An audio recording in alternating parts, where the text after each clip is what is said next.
and welcome to First Generation American Drinks and Dialogue. My name is Ania Jablonowski. I'm the founder of the project. The project was launched in March of 2011. We were looking to assemble some First Generation American stories. We all have this unique experience of growing up with these two different cultures, and I'm on a mission to collect our stories of what it's like growing up First Generation American. I have Tina Janczura with us.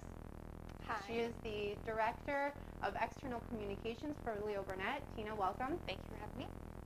We also have Wojciech Kalembasa.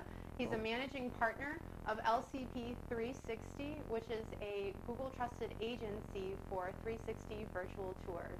I want to thank you guys so much for joining us today. Tina, we actually recently connected. We did. And, when I heard that you were looking to get involved with some kind of a project that has some kind of a cultural flair to it, I thought that you were definitely a perfect fit for this interview, knowing that you're first generation. And so we actually recently connected. Wojciech, you and I have known each other since fourth grade, so we have an awesome history together. But Tina, so I just touched the surface yesterday with you as to where you come from, who you are as a person, as a first-generation American. So tell me a bit about your background. Sure, and where I'd your love parents are to. from. I'd love to. So thanks, first of all, for having me. And it's funny because you're so right. Like when we talked for the first time yesterday about this, like I've been looking for like the last year for an organization that does exactly this. Like to find something that I can give back to my culture, to give back to like my community. So like literally I was even thinking about calling the Polish embassy in Chicago for like the last 6 months and figure out like is there something that I can do for this community? And it's like serendipity that we connected, so thank you for having me. I'm really excited about it. So first generation Polish American. My parents came here in their late 20s from Bielsko-Biała. And they actually met here in Chicago, so they didn't know each other back in the old country, if you will. And I have a younger brother. We were born and raised in Chicago, and I went to school here in Park Ridge, suburb of Chicago. Did you start off in Chicago and then move to the Burbs? Burbs? I did. Like, yeah, I feel like a lot of people do. Did you do that too? I did, yep. Raise your hand. Right, raise your hand if you did that. So we moved to the suburbs when I was like 5 or 6 to go to like some of the Catholic schools, and my brother and I went there. And now, when you were in Chicago, were all your friends like foreign? Because like when I was in Chicago too, like everyone was no speak English. Like we were all, either everyone was like freshly transplanted from a different country, or you just grew up as a first generation American. So you didn't really even have that like American experience. Like you were so submerged in your culture. Absolutely. So was it like kind of a reverse culture shock when you moved to the burbs? Well, I mean, I think it was, but I don't think I even realized that, like, at 5 years old, there was a culture shock. It's kind of like, this is just what I did. I spoke Polish at home with my family. I went to school and spoke English with my friends at school. Then I would, as you kind of grew up, you kind of mix the languages, go back and forth, right? I mean, I guess looking back, there was probably a culture shock, but, when you're a little kid, you don't know that. Everything's normal. Everything's normal. Or weird. And that's fine. It's wonderful. Like you said, it's a very unique experience. Absolutely. Having two cultures in your life. Grew up in the suburbs of Chicago, went to college in Indiana, spent some time in England at Cambridge studying as well, and have been out of school for about 10 years now. That's great. So now when you were a kid, did you go to Polish school, or did you do any of like the typical, stuff that our parents put us through, like going for like foreign dance classes or anything like that? I did. I went to Polish school from like K through 8 at St. John Briva here in the suburbs. Okay, we went to the same school. I did as well. Yep. I started late. I want to say 7th, 8th grade. I started in St. John Briva. Okay. And then I went to high school. Oh, you did. I finished Were you at a that different one prior to that? I was in Chicago, but. Okay. Cool. So I absolutely did that. And when you're younger, you don't really realize the benefit of it. So I went to it like K through 8. My brother, he's like a 3rd grade dropout of Polish school. Okay. Because in sports and everything, all that stuff. But looking back, it was a great experience. Like I feel so much better armed and prepared for what I do for a living because of the experiences that I got kind of growing up. One of being going to Polish school ever since. So when we spoke yesterday, you mentioned that you worked with your dad I at his did. shop. So what does your dad do, and what was your experience there? He is the most toughest boss I've ever had. So he has a machine shop in Franklin Park, and him and Mom both own it, both work there, started from scratch. And when I was about like 16, I started working there, like in sales. I was like, well, I need a job, you know, what can I do? And he's like, well, here's a big book of clients I want to work for, or I want to work with, call them. It's like, great. So kind of got my taste there of like getting into marketing and sales. And just really being really persuasive and trying to get sales from. I think I probably lasted like 2 summers. Now, was that all English, or did it you was use all any English. Polish? It was all English. Got it. A lot of the, you know, this is back in like the early 90s or what have you. A lot of the larger corporations that he was working with were all kind of American based. And there was no Googling. Oh my gosh, there was no Google. So that's what I'm saying. It's like you have like this big book looking for your clients, you know, like going through it totally, writing down the list of who you called. So yeah, so you know, it's a really great experience. Again, toughest working man I know. Really tough boss, but obviously I'm who I am because of him. So is my brother. So yeah, it was a good experience. Okay, so now having gone to Polish school and growing up with the Polish language, how would you say that it's influenced you on a business sense? Because I know that you mentioned it like really impacted your career. And one thing that you said was, you know, like you project your messages and you're kind of that filter between communication. So how would you compare your experience as a first-generation American to what you do now within your career? That's a great question. And I didn't really realize until you and I had the conversation. So I am the director of external communications for Burnett, which is a global advertising agency headquartered here in Chicago. We have about 10,000 employees and 96 offices globally. So my job essentially is to kind of protect and promote the agency. So I'm taking the stories from the agency and kind of sharing them externally, whether it's with press, with speeches, with, you know, getting our leadership out there, like our C-level leadership or whatnot. It's a lot of writing, just persuasive communications. And, you know, I knew I wanted to go into marketing communications since I was 16, like, you know, a younger kid, double major in college. But I never realized that, like, because of what we have, like, we're kind of spokespeople from like the get-go, or interpreters from like a little kid. So like you kind of start off like sometimes you're interpreting things to your parents to the English language. Did you have to translate for your parents? I did, and it just kind of came naturally, just kind of what I did. Yeah. You know, like not that they couldn't speak great English, because they do, but it's sometimes, you know, it's easier for them to speak in their natural tongue. So I remember as a child, I would, you know, they would say something, say it would be at the mall or at the doctor's office or something, they would tell me in Polish, and I would just naturally say in English. So like my entire life, I've been kind of primed to take messages, interpret them, flip them to another language, and carry them through. And that's what you do. Yeah, and that's what I do now. It's like, you know, say I sit down with one of the leaders on our team, and he tells me, okay, here's this great campaign that we're coming out with for our client. You know, tells me a little bit about it, and then I kind of take that information, distill it down to the story I know that we went out there to kind of build our company's reputation. So it's like I'm kind of serving as like this communication liaison and like this reputation manager, if you will, my entire life. And I never made that connection until we started chatting. Well, that's great. So thank you. And you know, and that's the beauty of this project, really, is to help, you know, surface this conversation, because it's really kind of like an untouched topic right now. And, you know, you're like the guru of bringing something mainstream. You know, and that's kind of my objective behind this project, is to really just bring the dialogue to the table, you know, with some drinks, why not? So hence Drinks and Dialogue is getting first-generation Americans together and just really kind of scratching the surface on this topic and seeing what can really become of it. You know, not just helping people think about, you know, what nuances, what specific experiences that they had, but maybe just identifying with your culture and as a first-generation American. And you know where I'm going with this, because we actually had a conversation. So Wojciech, managing partner at LPC 360. LCP 360. I'm still getting used to saying Lights, Camera, Pixels, because that's just such a great name. I remember when you guys came up with that. I'm like, it was a tongue twister, so we had to change it. So we shortened it and we shrunk it down to LCP. So when I stopped by your office one day and I was all excited about my project and telling you about what I'm doing, and and you can even come for an interview because you're a first-generation American, and it was something that you really hadn't thought about or didn't even relate to. So I want to go ahead and kind of turn the conversation towards you a bit. You know, tell us about where you came from, how old were you when you came here, whether or not you identify as an FGA. Well, it's kind of funny, but my story is pretty similar to Tina's, I want to say. My parents came here in the 80s. They were in their mid to late 20s. I was 1 when I came here. So I was born in Poland. I'm from Kraków.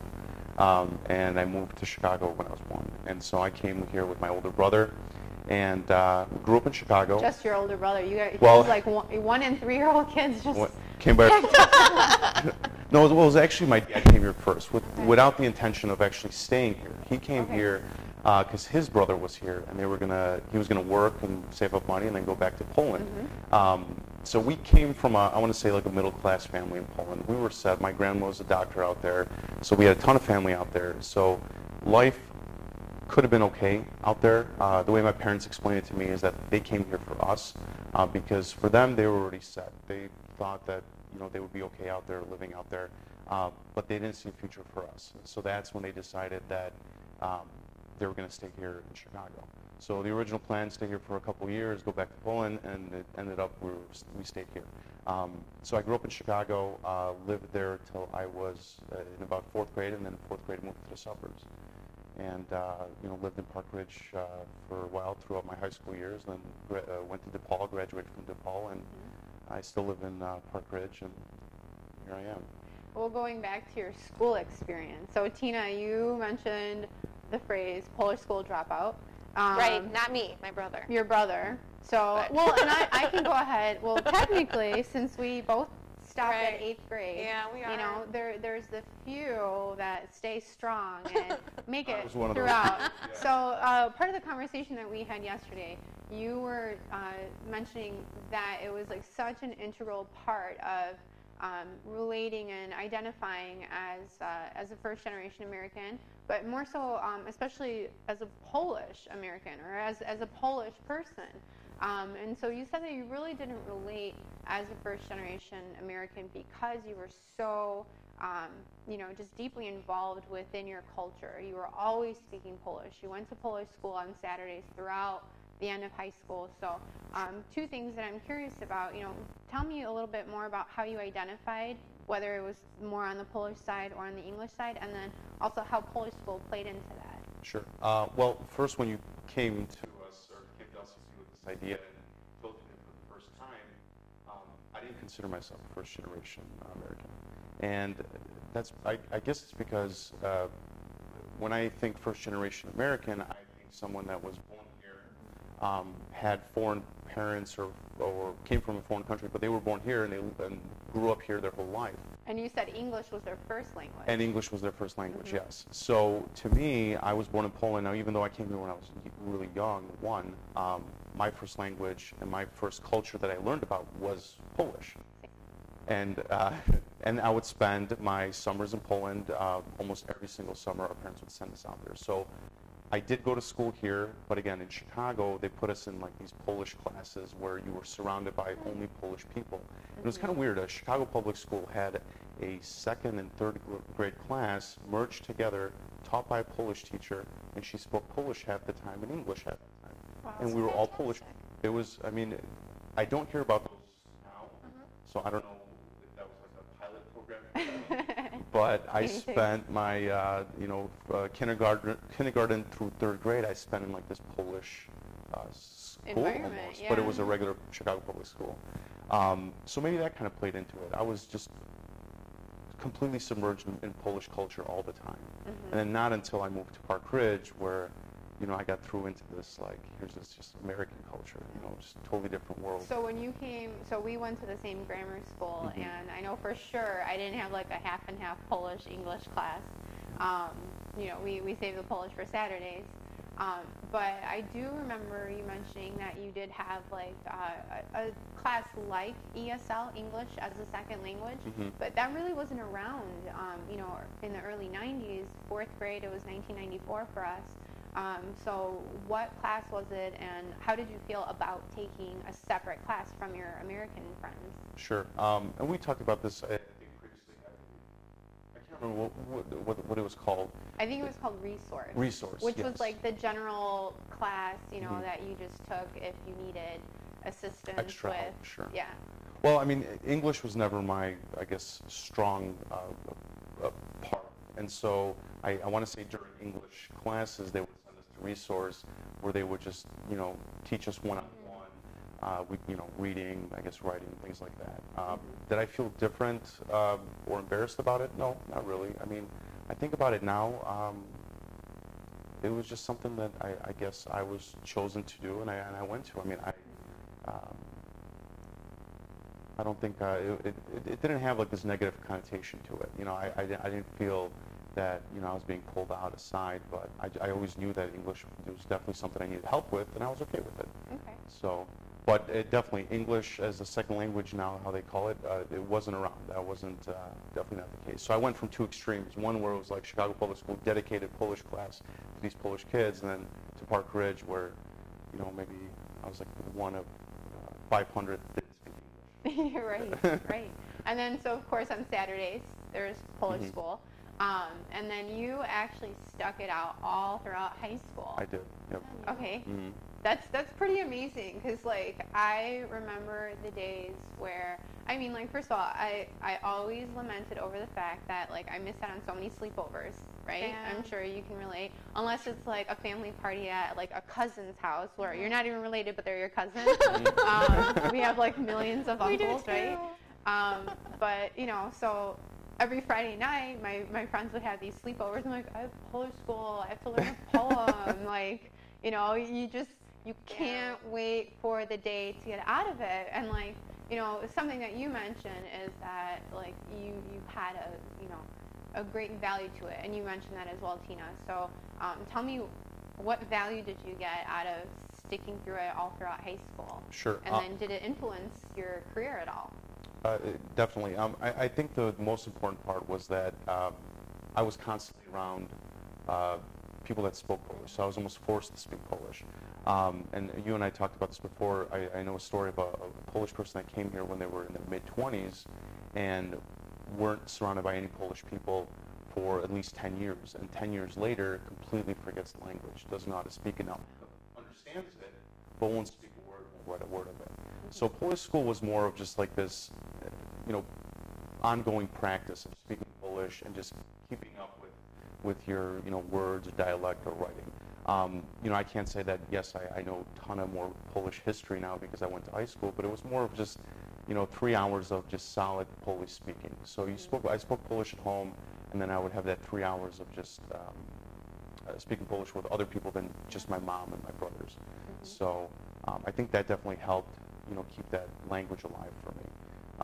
And then in terms of it influencing my work, definitely. I started off as a mortgage broker, and most of my clients, I want to say 95% were Polish. And they were referred to me through my own mom, she was a realtor, so she was working with a lot of people that needed mortgage work done.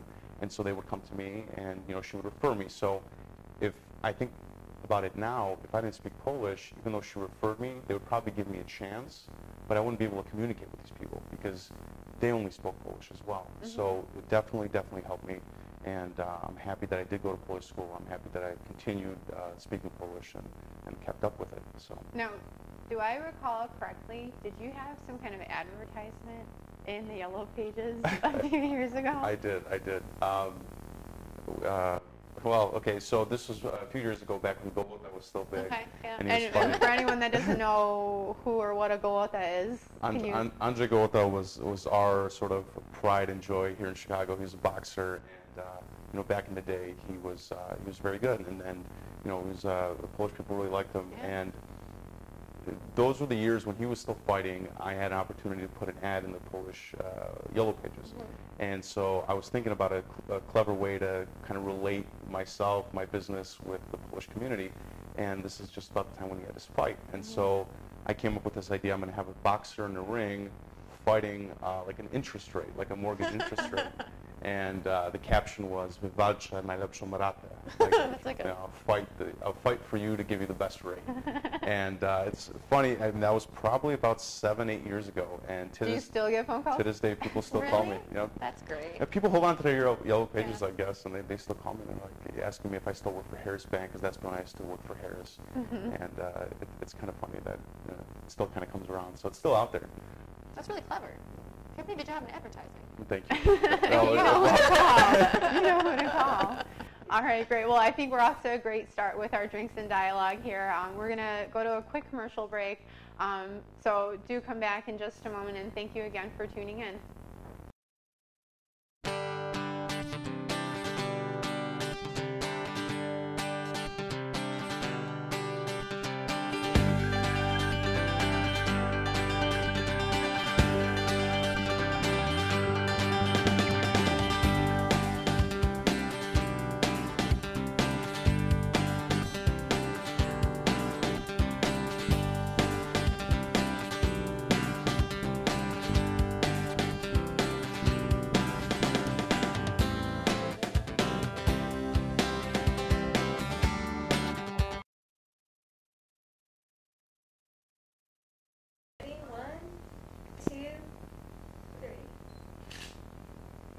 Alrighty, we are back here at First Generation American Drinks and Dialogue. Thanks again for tuning in. We have Tina Janczura. I have to say it in Polish, you know. And what's your full name? Tatiana. Okay. So, Tatiana, how does your name influence what you do or how you relate culturally? You're part of the global communications at Burnett. Yeah. So, how does that influence how people approach you, or if you're ever emailing, or, you know, do people kind of pick up on that ethnicity? You know, it's funny because, so I work in, you know, PR, and a lot of what we do is I work with media. So part of my job is to sell stories to the press. So any given day, say we win a big new business pitch, or we have a big campaign come up from one of our clients, I have to pick up the phone and call, say, whether it's the Tribune or New York Times or someone, and kind of tell them, hey, so-and-so, here's a great story idea, here's why you should write it. Well, for a while, like, you have like 15 seconds to kind of sell your story, because everyone's so busy. I mean, they're writing stories, they're on deadlines. My 15 second sales pitch was like explaining how to say my name. Right? So like, hi, this is Tina Janczura. Yeah, yes, it's CZ, the C is silent, yes. I didn't even get to like what I was trying to sell them. So what I started doing, actually, it's working really well. I have the phonetic spelling of my name. I saw that in your my signature line. Brilliant. It is. And then that kind of, like, it's a door opener. I'm like, oh, I see you have a signature line. It's the phonetic spelling. But as I digress, so I do work a lot with kind of our global offices and a lot of different cultures and whatnot. And what I love so much is when I work with our Warsaw office, and I can actually write them in Polish. I mean, granted, I do call my mom or dad, like, okay, can you just make sure I'm saying this the right way? I don't embarrass myself because I am Google a Polish school dropout. Only 8th grade, I'm like you, I can call you next time. But so it is really nice. Like, you kind of have like the initial, the like instant bond. Or when I'm working with people from other offices, it's kind of like the instant bond because you appreciate the culture, you can kind of react to it and engage in a different way. You know, and like you just kind of, you're open-minded, I think. Yeah. So it has absolutely influenced what I do, and it just makes you a little bit more aware and more accepting of different cultures. And I think it's, you know, you brought up the actual spelling of your name and how to say it. Yeah. You know, I think it's awesome because you know, it's like you go to Dominic's. Dominic's is like the grocery store in Chicago. And so when you go to Dominic's, they always have to say, thank you, miss. Oh my God, why did I get the Polish person? I see a ski. Can I just say the ski part? You know, so like you naturally, or they're like, okay, and how do you spell your last name? And I'm like, brace yourself. You know, and so you always have to prime that. So actually when we moved from Chicago to Niles Park Ridge in 3rd grade, it was like this, you know, everyone was like Smith and Jones and, you know, like easy names. And then like giant ski last name. So I actually had to come up with like a phonetic way of teaching people mnemonic devices. Right. So it's jab, low, now, ski. That is brilliant. Nice, And it's gotten to a point where people are like, do you know Ania? And like they can't say it as like a word, it's like syllable, and they have to do it. People are like, what are you doing right now? So yeah, I can totally relate. And like, you know, Wuchi will call you sometimes because Wojciech Kalembasa is a very, you know, first of all, you sound like a dignitary. I love that name. It's very prominent. But what about you? Have you ever had any kind of nuances with your name? All the time. I mean, I have like 2 last names for my name. So what's really popular is people ask me what my first name is, and then I say Wojciech, and I start spelling it, and I say W-O-J-A-C-N. By the time I get through it, they're like, okay, now your first name, sir. And I'm like, no, that is my first name. And then, you know, they got to stop. They go back because they got to delete it from the last name column. They got to put it in the first name column. Yeah, I mean, for me, it's definitely just a conversation starter. It's nice. People always ask, you know, where's that from? Where's that name from? And I remember at one point in my life, I want to say, just as I moved to Park Ridge, 4th, 5th grade, my parents gave me the option. They said, if I want to change my first name, you know, to like a legal translation. Speak now or forever hold your peace. Go ahead and do it. And I mean, my option was Albert or Adalbert, and I was like, no, that doesn't fit me, right? Yeah. And I guess I had that opportunity to change it, and I never did. I didn't want to, so I stuck with Wojciech. And the only thing I tell people is the W makes a V sound. We don't really have a V in the Polish language. There's some kind of there is a V, but it's not in like the traditional Polish language. And then they're like, well, what about Warsaw? And you're like, Warszawa. Yes, exactly. So, yeah, I mean, all in all, besides being a great conversation starter, I mean, it's pretty much how it influences me when people, you know, call me or see my name. So, yeah. Very good. Okay, well, with that, so you are the managing partner of Lights Camera Pixels, aka LCP360. Yes. So you guys are actually a trusted Google agency. So we actually have a screen here. I'm gonna go ahead and flip our camera over to the screen that I have on my laptop here. So I Google searched Copernicus Center Chicago. Now, if anyone is from Chicago or if you're Polish on this planet, you know that Kopernik is like the best place to go for any kind of events. They have a gorgeous theater that we'll take you through in just a second here. So all the major Polish events happen here. So I would assume that if I Google Copernicus Center Chicago, it'll pull up relatively quickly. But actually, this is something pretty new that I noticed, and I know that this is from your company's integration here, since you're a Google trusted agency. Tell me, what am I seeing here on the Google search? Sure. So when you Google Copernicus Center Chicago, what you see coming up is their Google Plus or Places page. What we do is we do a virtual tour of the inside of the property, and what this is essentially is a Google Street View add-on. Okay. So now if you Google an address, typically you can have the Street View option, so you can go into the street and walk the streets. With this add-on, it actually takes you right inside the property. So do I click on the main link here, or should I go ahead and just see inside? Yeah, go ahead and click on the see inside. And this is pretty much like the Google Street View inside. And exactly. Done by your company? Yes. Okay, great. Works exactly the same way as Streetwood would. And how do I get it started? You would just right click and drag, left click, and just drag across and rotate like you would a Street View function. Oh wow. Okay. So that's the inside of the Copernicus Theater. And how high up does this actually go? I think it will go all the way up to the top. Very cool. Yep. So if you rotate around...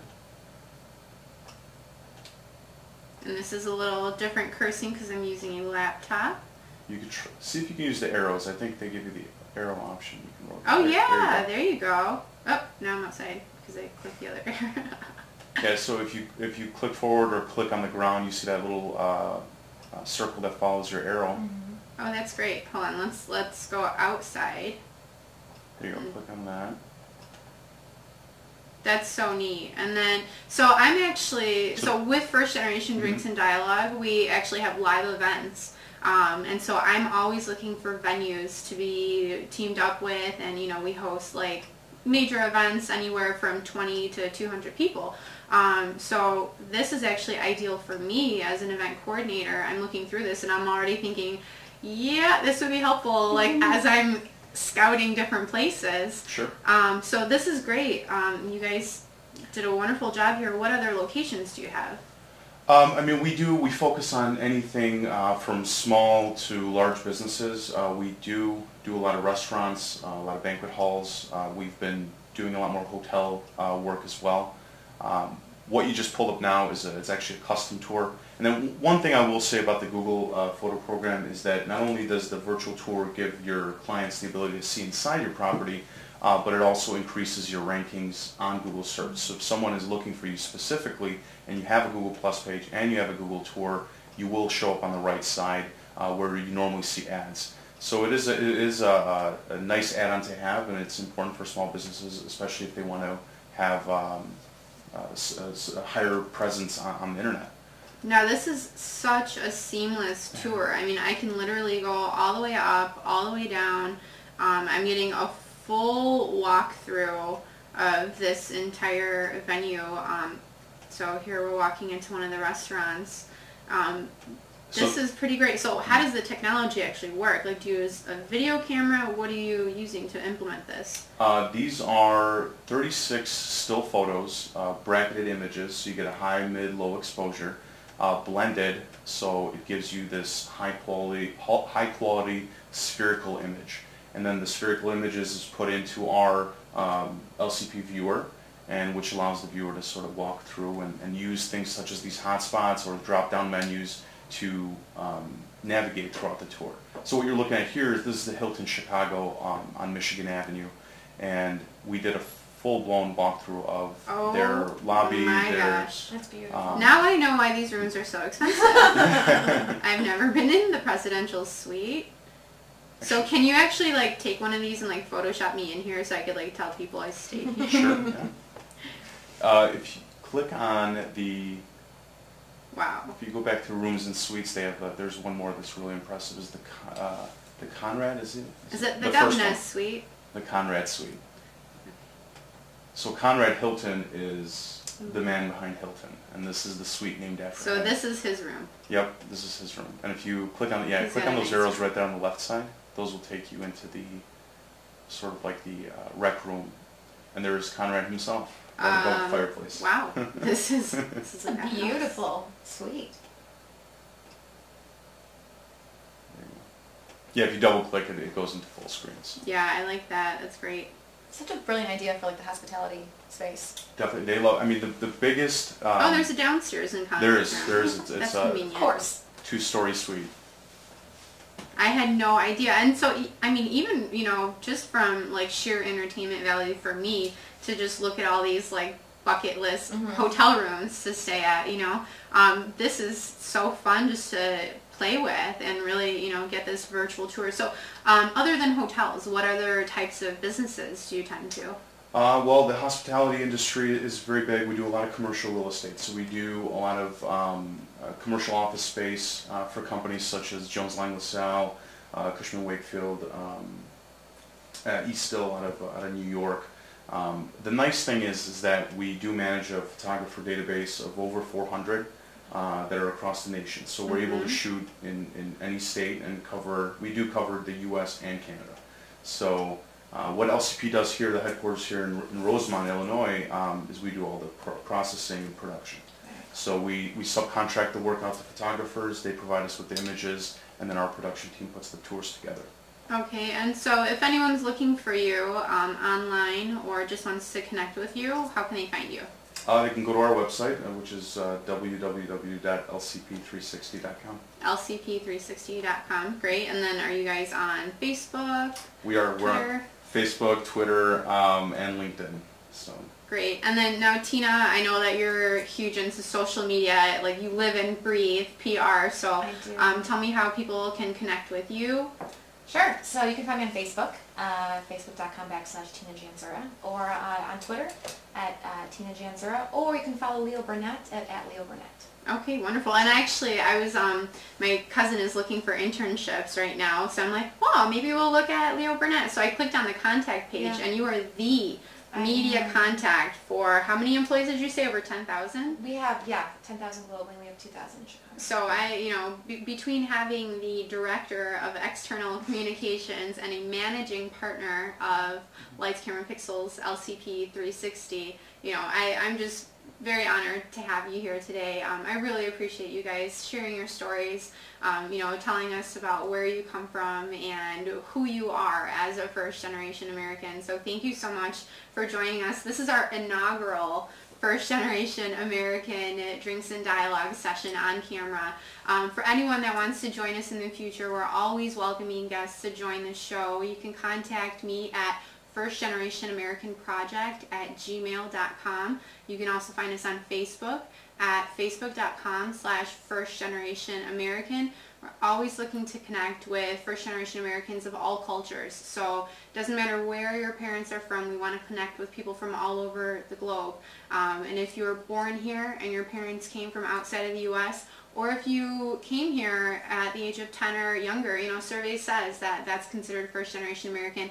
If you feel that you fit into that bracket but you don't identify as a first generation American, that's okay too. That's the point of this project, is to really engage in that dialogue. And who is Wikipedia to say who you are, culturally, or how we can classify each other. I think it's up to us to really get into this topic, unveil, all the different kinds of issues, triumphs, tribulations, and really start getting this dialogue going. Every last Tuesday of the month, we have Drinks and Dialogue live sessions, so it's kind of a networking event setting, get to know other first generation Americans in your area. So we do have a couple great events coming up, and you can also find those events on facebook.com/firstgenerationamerican. My name is Ania Jablonowski, Jablonowski, and I'm so happy that you joined us today. Thank you so much, and stay tuned for the next one.